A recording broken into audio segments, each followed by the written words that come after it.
Hello. Morning, everybody. Hello, everyone. The good thing about, you've probably noticed there's a slightly different tenor and feel to the imagery because we're using the same device or software that we use for the Johnny Depp Amber Heard live. So we can show you some of the Saturday headlines.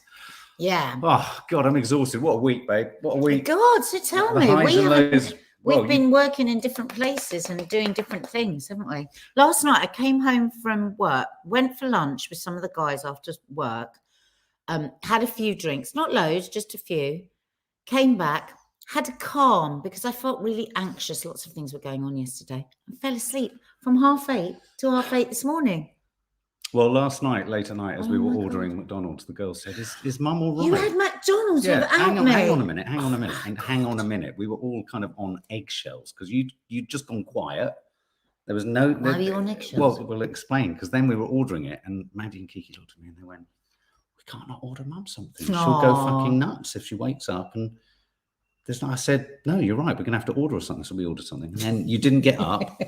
And you didn't get up. Did you have to eat and it? You didn't get up. And I looked at the girl and said, can you go and check she's alive? Well, that's nice to send the children to work Kiki out whether I'm alive. And then when she came back down, basically I had your Big Mac. So there we go. Is that all you got me? Oh, for God's sake. Did you didn't get me any fries? I figured you'd had some far foo lovely fussy lunch. Actually, I had some salmon and broccoli and roast potatoes. And do you know what? It was delicious. Anyway, but hang on a minute. So the jury. What did I look like when she came up to give me the McDonald's? She usually has quite a cutting. They all thought you looked really ill as you walked through the door. Do you know what? The night before, green. I only had 5 hours sleep, and a couple of. I've had lots of 5 and 5.5 hours in the week. And Mark is brilliant; he can survive on that. I cannot. 4. I just can't. Let's have a look at what my average this week is. So I've basically made up all my sleep, which is good. I feel really good. Yeah, I think you were asleep for a total of 14 hours. I was? Yeah. No, I wasn't. You went to bed at 9, you were fast asleep, and you woke up at 8. That's not 14 hours. No, it's not. It's about 12 or 11. It's not. It's 11 hours. I've already counted on my fingers. It's 11 hours. 8. No. 9 till 8 is 11 hours, because 9 till 9 would be 12 hours. 1, 2, 3, 4, 5, 6, 7, 8. How long is 9 till 8? I did wake up at 4:30. Went back to sleep. Did you? 12 hours, Martin McKeown. Guys. Wow. I haven't had that. I've had that across 3 days. I actually, when I woke up, I thought, have I got a terrible illness? And because I had a few drinks yesterday, but like nothing like that would put you to sleep. Nothing. You know. Kiki said, Dad, she kind of looked at me like she didn't recognize me. When I came in yesterday. Yeah, you were very odd. I'm really worried about a couple of my friends. They're going through a hard time, and I just felt really sad. I just felt. Do you know what? I just felt really sad yesterday. I really enjoyed Loose Swimming. We had such fun. We had the Grease cast come in, and they all danced. I don't know how many of you saw it. Peter Andre was absolutely lovely yesterday, and he really cheered us up with his funny dad jokes. We asked him about Vardygate. Oh, right. And you know what he said? Oh, are we addressing the elephant in the room? Do you think that's funny? What? The elephant as in? Well, that's all I'm saying. Oh, right. I thought it was really good. Yeah. And then Did you say the elephant trunk in the room? No, because he was cleverer than that. He just said the elephant. I don't know if it's that. But anyway. So then on the way home, because yesterday was the Friday show, we didn't really get into the news of things, you know. And I just got thinking about America, and I got thinking about those children and all the stories that we're hearing. I think you covered on Coffee Moaning yesterday, didn't you? The heartbreak case. More than 2 of my friends, a number of my friends are going through a really hard time at the moment. I just felt overwhelmed with sadness.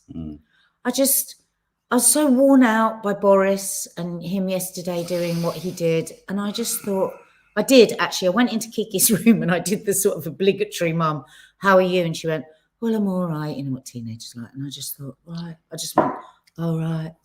Yeah. I think I had a 1 day of, I reckon that's why I fell asleep so deeply, because I thought I just can't deal with the world. Yeah. Do you all feel a bit like that at the moment sometimes? You just go, I was saying to Mark this morning, you know, there's this advert with this for guns, and there's this small child, a toddler, holding this semi-automatic, and it says something like, prepare your child. And I just said to Mark, they've lost themselves, America. They've lost themselves. That could even be a thing is just beyond any comprehension. There's this curious. I just pulled this story because it landed this morning. It's not. We're going to go through the headlines of the papers, but I just thought this was. In all schools in America, I think 95% of all schools, they do what are called forced lock-in drills. Horrible. Shooting. This photo is just lock-in drills. But one aspect of these lock-in drills, which people are talking about the trauma, just the drills.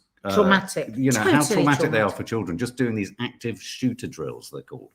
But apparently one of the rules of the shooter drills is that teachers are told that if they've got a classroom of students and they hear a child outside the door begging and banging on the door, they're not allowed to let them in. Oh in case my God. The shooter is using them to get access. And there are accounts here. The ITV, go to the ITV News website, are talking about the trauma that even the prospect of this has on your children.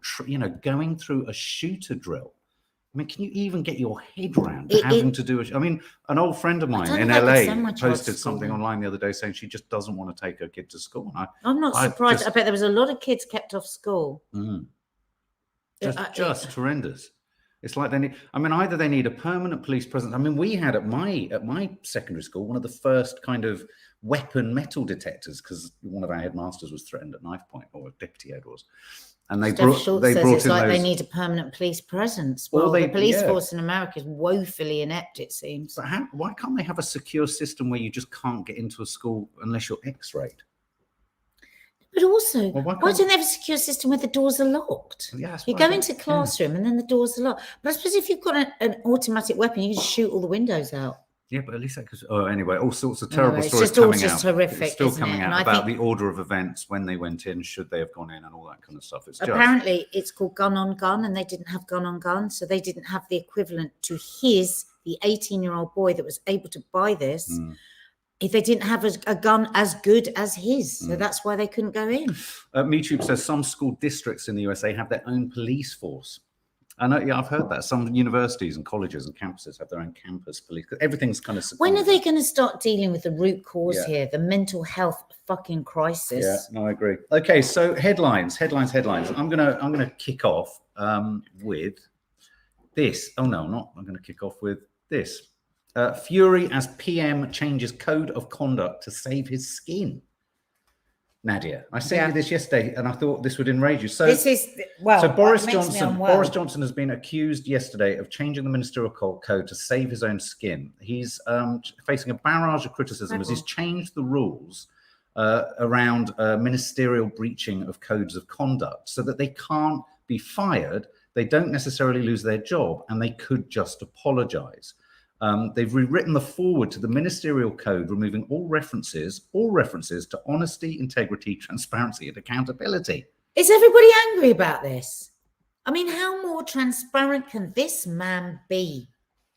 Well, in the same week that the Sue Gray report, he is totally he's so obvious. He's transparently he's transparently transparent because I can see right through him. No, I know, but it's because he doesn't want to be. If he was transparent, he'd allow us to see everything that he's doing. His behaviour is transparent. I agree. That's what I mean. His behaviour is transparent. In the same way, he. How many more times can he go like that to us? What are you going to do? Because I can do whatever I want. I want to be the king of the castle. This is to protect him for anything else that's going to come up about him, to protect him from having to either be got rid of or to resign. It actually says the new version of the ministerial code yesterday has a statement saying that it's disproportionate to expect that any breach, however minor, should lead automatically to resignation or dismissal. He's literally, and he's under investigation. Any other business in the world where there were no rules and regulations as to whatever job we do, we all have to sign a contract of agreement on our behaviour. With the threat that we could be sacked if we're not. So you've got a little bit of a story here. I don't know why this pissed me off. It shouldn't really, but it just did. I don't know why it pissed me off. Maybe I shouldn't say it. He's 38 now. This is Ewan Blair. I think I might be just jealous. It's a nice house. That's what it is. Ewan Blair leaps up family property ladder with 22 million mansion. He is now, so his parents bought him a place when he was a student. What's wrong with that? They've earned the money. Nothing wrong with that. Nothing wrong with that. And he's now got this fucking great. It's pure jealousy. Actually, It's just getting. actually, It's a nice house. it's a nice house. It's Lots worth of people it. hate them because they're incredible. But you know, what can we say? There we go. That's that story.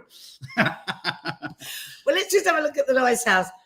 I didn't realise actually when I scanned this that he's 38. I was thinking he's like 19. And he was bought at 22 million. Yeah, He's that's funny. 38. That's really. Do you know how much Tony Blair is worth? 700 million. Oh, why do you always have to take my Because lines? it says it on the screen. Oh. Oh, right, fair I enough. love it. I Fucking love it. jealous bitch. Okay, this story, I pulled this story just because I'm kind of surprised, and I just want to know what you guys think. This is the front of the Times. Teachers should not pander to trans pupils.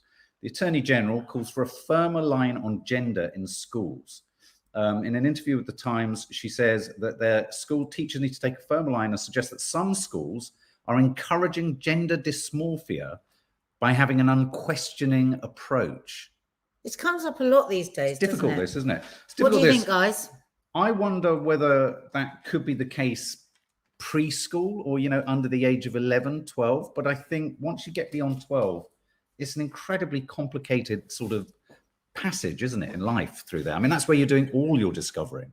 Yeah. Everything, sexuality, gender identity, everything comes under and the experimentation. Yeah, absolutely. So whilst I kind of know where they're coming from, I think, if you create the opportunity to do anything, will people or be, question everything at every point? Do you offer choices that perhaps just weren't there to begin with at too young an age before they know what the complications or implications of these are for them?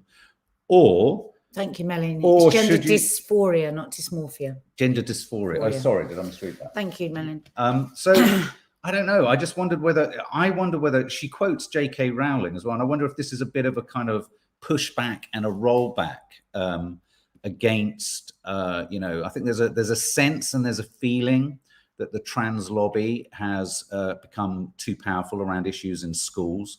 And I just wondered, what you guys thought. What do you think? Joyce Pritchard, just let kids be kids. Marcia Toms, the pendulum has swung too far. Me too, but teachers even doing that? Or is this one of those government messaging to pander to voters? Good point. Yeah. It's like you take one tweet and you build a whole story out of it. Is it actually a story? It's only me. I see no problems in using the pronouns the students ask for, just like I don't call all girls Jane and all boys Bob. That's a fair point. Very good point. Yeah. There you go. Now, what's yours next one? Having got My through next one is extraordinary jealousy and envy. Yeah, and MeTube said he's been successful. I'm happy for him. Yeah. MeTube, you're right. That's exactly how I feel. I don't know what happened to me. I don't know. It's just when I you really said it over like there, that. I said, you're all right. What's wrong with you? And you don't have to be a good socialist. You don't have to not make money. Yeah. So Like no. So this is oh papa. So do you remember this ad? Oh papa, and with Nicole and this gorgeous blonde flicking her boobs, I flicking remember her that hair, advert so well. flicking everything. Well, have a look. Have you got the next picture, Mark?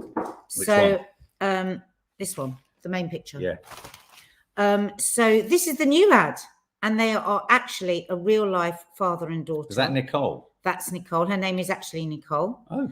And David McNally take the lead in a new advert that swaps the romances of rural France for residential London. So Miss McNally has got short bleach blonde buzz cut and a large scorpion tattoo. We find her left it. I love this. And it's so clever of them. It's so clever of them to put them right in themselves, to put them right in the moment. Yeah. Fast track, up the track. We didn't really need to see Nicole flicking her blonde hair and her boobs, did we, to sell a car?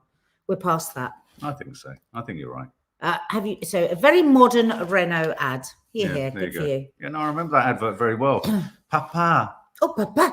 Oh, papa. Oh, papa. Nicole. Oh, papa. Oh, papa, je veux les voitures. Et les pépons-pompons. You weren't like that last night, were you? You were like, Well, papa. put my Big Mac in the fridge. You're like, where's my bag?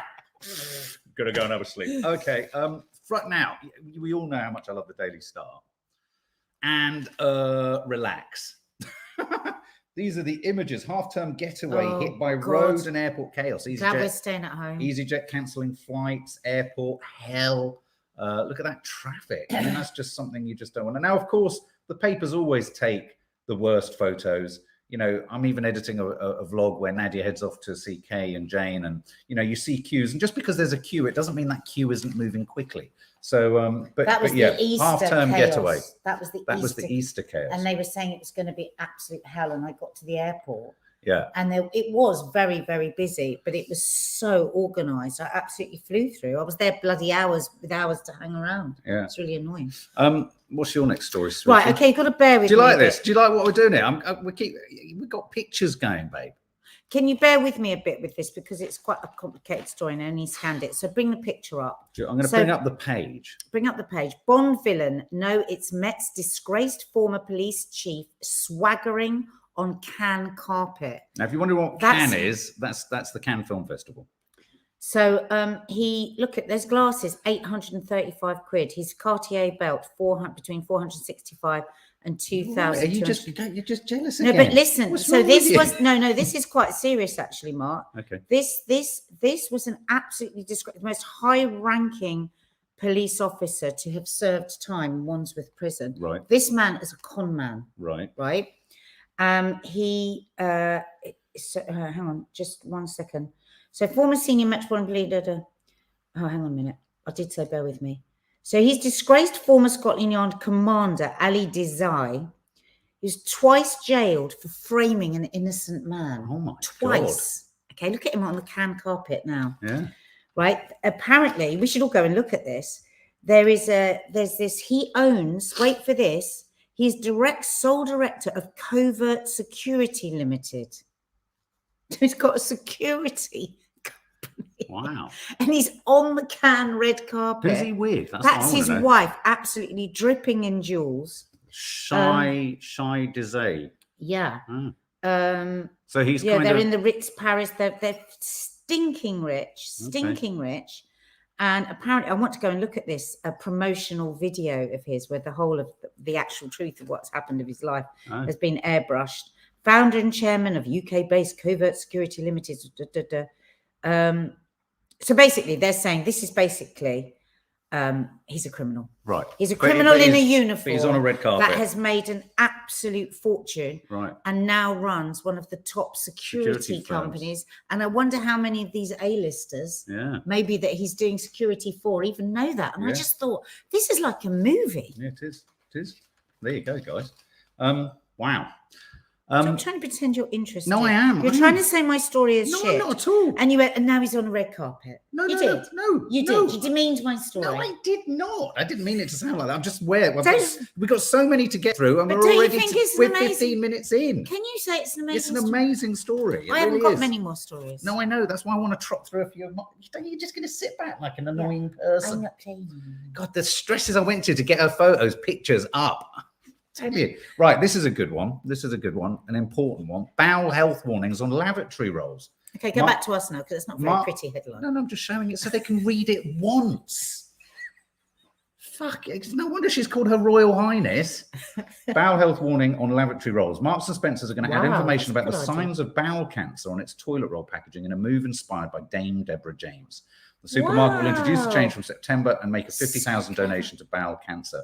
I think that's very, early detection is so important. My main message to people is don't feel embarrassed, get things checked and speak to your doctor. And just run through, do they have the signs? Just run through them quickly. I'm not, they don't. But I do think it's important to know what those signs are. Because lots of people ignore those. If your stomach is swelling up, and I think as women, we tend to go, oh, my stomach's swollen. If it goes up and comes down, that's normal. But if it goes up and stays up, that's always something you can get checked, because that's also ovarian. It could be ovarian, it could be bowel, it could be nothing. But I think it's much more a women's thing that, oh, my stomach's so swollen. And we're kind of used to it all our lives. And I do think picture and messaging on products is important. Brilliant. For me, I've said it many times before, but the photos of cancer on packets of cigarettes in Australia stopped me smoking. And my friend Tits, who real titty gritty, she is the one responsible for the change and check. So when you go into changing rooms, her little card is there with all the things. I'm so proud of her. She literally saves women's lives every day. Absolutely. I mean, you can almost kind of count for how many. This next story is NHS Helpline. I did a poll just before this about whether you're scared about monkeypox. NHS Helpline deluged by calls asking if rash is monkeypox. Now, I can understand why this is. I mean, every time I got an itch today, and I was thinking, oh my God, could it be monkeypox? You know, I have not thought one single thing I've had is monkeypox. But one of the other fears around this is that because it can be passed by rodents, especially gerbils. Gerbils? Yeah, gerbils and hamsters. There could be a cull of hamsters, gerbils, mice, and guinea pigs, pet guinea pigs, all of these pets, if the bug starts to spread. There has been talk this week about quite a deadly virus that's passed between a dog and a human somewhere. And there's just a worry that not that monkeypox itself is dangerous, but more that you know, the sort of biological transaction between human and animal world is always a cause for concern, I think. So yeah, kill gerbils, fear on monkeypox. That's what's kind of running around at the moment. So yeah, look after your gerbils. Look after your gerbils. Nads, what's yours? I just like this. Just made me smile. You're going to show the picture. Yeah. This is Halle Berry shopping in Sainsbury's. Oh, I just quite liked that. Oh, I like that her too. And her boyfriend in West London just shopping in Sainsbury's. What do you think was in her bag? She got some Diet I Cokes. reckon she had loads of green vegetables. I think she had seeds, not nuts, because they're too calorific. She got Diet Coke though. That's not the healthiest thing on the planet. Yeah. Shall I tell my famous story of me and Halle Berry? Yeah. Is this a moment? Yeah, go for it. So we both go doing full this, screen on you because you're Her Royal Highness. We were both. Some of you will have heard this story before, but we were both in a movie in Morocco years ago. Nicola Higgins thinks she was buying condoms. And every day she was in the gym. Her body, her costume was like one of these almost belly dancer costumes, completely belly showing, a veil, everything. And every time she walked past me, I was like my jaw would drop at the perfection of her. And every time she went past the pool to the gym, I was sat by the pool drinking cocktails. This is Halle Berry, by the way. This is Halle Berry. I'm just lying there drinking cocktails, eating chips. I'm the only actress on the whole movie that was doing that, I can tell you. Anyway, one day she walked past me and she went, "Oh, Nadia, it's so good to see you." She said, "Oh my God, if you worked out, you could really have a nice body." And whenever I tell people this story, they go, "Oh my God, how bitchy." But it wasn't bitchy. I didn't feel it was bitchy when she said it to me. She was just like... It probably wasn't, because, you know, Americans can sort of say things like that without... Why don't you fucking work out and stop eating chips? Yeah. Because she said, basically, you've got the basis of a good body. Can I just... Sorry. So it was kind of a backhanded compliment. Yeah, no, it was a backhanded compliment. But Marcia Toms asked a really important question, just back referencing. How would a pet gerbil be out and about to catch monkeypox? Marcia! I'm so glad you said that. That's what I was thinking. Yeah. Well, and also, if the gerbil gets monkeypox from, say I have a gerbil, I get monkeypox and I give it to the gerbil. That gerbil's not going to socialise with it. No, but it can't. It's not socialising with other gerbils. You've already had it. Yeah, but it's not going to give it to any other gerbils, is it? It's my gerbil. Obviously, you may have missed this week that it was the Johnny Depp Amber Heard trial. I mean, it's been conspicuous by its presence all over the channel. Amber Heard facing daily death threats in trial by TikTok. And this is the really offensive and disgusting misogynistic end of or aspect of the support of Johnny Depp. This is not supporting Johnny Depp. These are just haters and trolls and misogynists jumping on the bandwagon. It is a case of believing which one of the two do you believe, but Amber Heard is facing all sorts of hostility. And I was talking in the live last night about the fact that really, whatever the result of this trial, Amber is never going to be able to rehabilitate her profile or her standing in the public. If she wins, she'll be damned. If she loses, she'll be damned. I mean, you know, it's so I think one has to be really careful that, like what I've tried to do this week is put myself in the position of the jury. The jury are being asked to look at what's been presented to them simply in front of them and what they trust and what they believe. But this kind of trial by TikTok and what have you is just absolutely unforgivable. It's the baying crowd. It's the baying crowd, absolutely. It's disgusting. And also on that note, the judge has made it law that the identities of the jurors will not be released for a year. And by all accounts, that's for fear of recrimination. But why should they be at all? Why do they need to be revealed ever? There would be some sort of constitutional right, I think. But the reason for that, though, is because Amber's worried that if she gets off, they will be pilloried. by Johnny Depp fans. There's Johnny Depp fans, and then there's haters, and then and there's a different. Faith says, "Thank you, Mark, for the tech meaning we can see the newspapers that's on our all right. TV." This one other aspect of the thing was Kate Moss this week. Kate Moss testifying. Gloria says, "Did you slap her?" I presume you mean Halle Berry. No, I didn't, Gloria. I was grateful for her guidance, and then I ordered another bag of chips and a pina colada. Yeah. A lot of people talking about Kate Moss's the most anticipated fashion moment of the week wasn't Brooklyn Beckham's wedding pictures. I've seen this reported quite a few places, but actually what Kate Moss chose to wear. She definitely wore what she thought would make her look like a serious witness. I thought she was. Did you not think she was reflecting back what Amber was wearing? I thought she was so weird. She was like something from Star Trek. She was so. You know when they meet? I was saying on the live. You know when they meet alien races in space, and they come on and they go, "We will destroy She your." was so weird. And where did that accent come from? She's from Manor. You said she's from Croydon. Yeah, no, it's weird. You don't talk like that if you come from Croydon. And now we're on the home run with some silly story. Do you want to show you've got a nice picture story? I just love this picture. Yeah, this is Helen Mirren and Andy McDowell. Of course, we had to be told their age because we always do every time a woman is photographed. 64 and 76. Andy McDowell, 64. Again at the Cannes Film Festival. Don't they just? I love it. I love this joyful photo. It's whatever age you are, if you plaster a great big smile on your face and you fill yourself with joy, people are going to want to look at you. And I think that's the secret as you move through life, make your smile bigger, however you feel. I'd have thought with two such stellar careers, I mean, Helen Mirren especially so, to be on the red carpet again. Very good actress. To be back on the red carpet. I fell in love with Andy McDowell with Sex Lies videotape. No, she was gorgeous and she's lovely and a lovely person, but she's not a great actress. But, again, why not just take ownership of the red carpet if it's the last time? Own it, baby. Yeah, own it, baby. So I'm going to just trot through. I love the way Andy McDowell's got her arms out as well, because we're all told past a certain age you should never have your arms out. Yeah. My whole youth, I never showed my arms.